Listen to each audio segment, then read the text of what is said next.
Democracy की situation कैसी है, इसके बारे में बात करें तो आज के समय में डेमोक्रेसी हर दिन बद से बदतर होती चली जा रही है।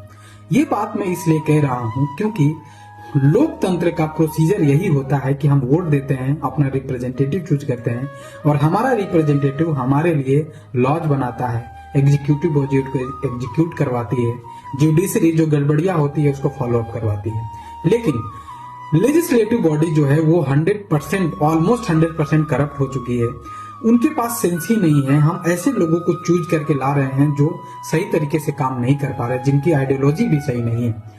ये बात इसलिए मैं कह रहा हूं दोस्तों क्योंकि अभी मध्य प्रदेश में एक एमएलए थे जिन्होंने ये कहा है कि रेप के जो केसेस होते हैं वो इसलिए बढ़ रहे हैं क्योंकि ड्रेसेस ऐसे पहन रही हैं जिसकी वजह से रेप के केसेस बढ़ रहे हैं।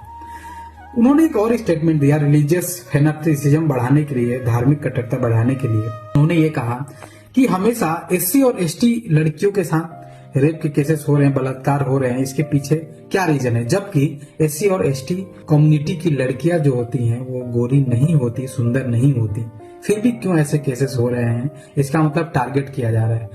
मैं इन एमएलए साहब से ये कहना चाहता हूँ, रेप करने वाले लोग न रिलीजियस देखते हैं ना वो धर्म देखते हैं। मुझे ऐसा लगता है कि ऐसी सोच रखने वाले लोग, जैसा आपने बोला, ऐसी सोच रखने वाले लोग ही रेपिस्ट होते हैं। ये बहुत बार स्टेटमेंट आता है, ये लड़कियों का ड्रेस ऐसा है, लड़कियां ऐसे कपड़े पहन रही हैं, इस वजह से ऐसे केसेस बढ़ रहे हैं। कभी ये स्टेटमेंट नहीं आता कि हमारे घर के लड़के गड़बड़ हैं, गलत निगाह डाल रहे हैं। इस पे कभी स्टेटमेंट नहीं आता किसी भी नेता का। अब सोचिए, जो रिप्रेजेंटेटिव आपने चूज किया है वो ऐसी विचारधारा रख रहा है तो आम आदमी से आप क्या एक्सपेक्टेशन रखते हो?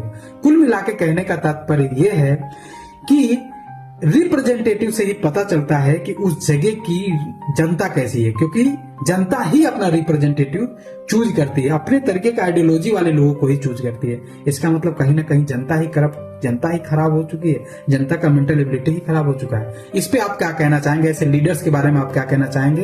कमेंट सेक्शन में अपनी राय साझा करें। जय हिंद, वंदे मातरम। महिलाओं का सुरक्षा हमारी आपकी सबकी जिम्मेदारी है। इतना कैपेसिटी दो, इतना कैपेबल बनाओ कि जरूरत ही न पड़े किसी भी पुरुष की। जय हिंद।